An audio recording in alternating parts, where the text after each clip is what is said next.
And they know it. And we know they know. How? Because they held the exact opposite position when they won an election. CNN's K-File found the ugly truth. Feast on this. You have people out there calling for recounts that are unsubstantiated based on no evidence. This was a legitimate election, and no one should question the fact that Donald Trump is the president-elect. It's a fascinating group of these Democrats who can't seem to realize that it is time to move on. It is time to accept the fact that Trump will be the next president of the United States. Hillary is on her sore loser tour, and now we have her going through recounts. You know what she needs to do? She needs to get over it. She lost. Yeah. Get out of the way and let Donald Trump be president. Do you think the Democrats are sore losers? Yeah, I do. The reality is they're a bunch of spoiled crybabies. Newsflash for many of the partisan Democrats and those in the mainstream media who continue to try to delegitimize President-elect Trump's massive and historic win last month. The election's over. Hillary Clinton lost. You have to win 270 electoral votes to be elected president, and President-elect Trump actually got 306. This is all really just an effort to try to delegitimize the win. The left's going to lie. The left's going to be smirched. They're going to go crazy. Now. They can't accept the election results, let alone the fact that he's actually going to solve problems. They have to decide whether they're going to interfere with him finishing his business, interfere with the peaceful transfer of power to President-elect Trump and Vice President-elect Pence, or if they're going to be a bunch of crybabies and sore losers about an election that they can't turn around. This is America. We live in a democracy. Everybody, when they woke up in the morning, is registered to vote, could go choose. So how about respecting the majority that also live here, and their vote should count? Okay? Shame on them. A wax museum is less cold-blooded than these people are. And let them know they are going to lose way more than this election. This matters. What they're playing at now matters. This isn't tax, don't tax. This isn't who lies, who doesn't lie.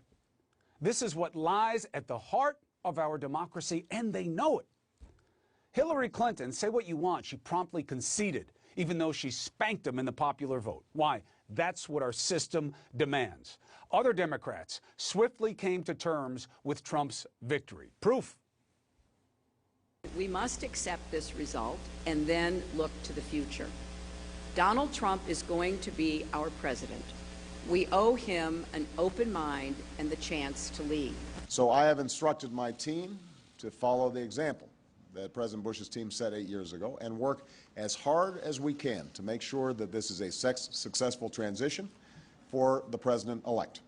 I want to offer my congratulations to President-elect Donald Trump and wish him well for the American people. We, of course, we're all very disappointed, not more than disappointed, hard to accept the results, but accept we do.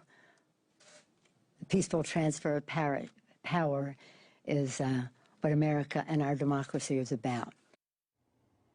77 million plus and counting delivered a spanking to Trump by voting for Joe Biden. We have never seen a number like it. What about the 70 million who voted for Trump? What about them? What about respecting their role in the democracy by honoring the democracy yourself? They came out and voted. They played the game the right way. And again, let's put up some of the vote boards in the key races to show how this is not a squeaker. This is not about finding a few ballots or even a few hundred. And that's all recounts generally change. Karl Rove said that too in his op-ed. Wisconsin, Biden's up more than 20,000. Pennsylvania, he's up more than 50,000. In Georgia, he's up more than 14,000. The state announced today it will be holding a full recount. And that should deliver confidence in the outcome. Nobody's saying no recounts where they meet the standard. Nobody's saying don't certify. We're saying don't lie about having proof of some kind of perfidy when it doesn't exist. Because that is enabling a fraud, and you know it. In Nevada, Biden leads now by more than 36,000. In Michigan, Clinton lost to Trump there by under 11,000. She didn't fight it. Trump's suing to stop Michigan from certifying the count. He's down by 146,000. Now, just as gross, you know where Trump didn't want to stop the count? Alaska. Why? CNN just called the race for him today. They've been counting absentee mail-in votes for over a week. Why is that okay? Because he won.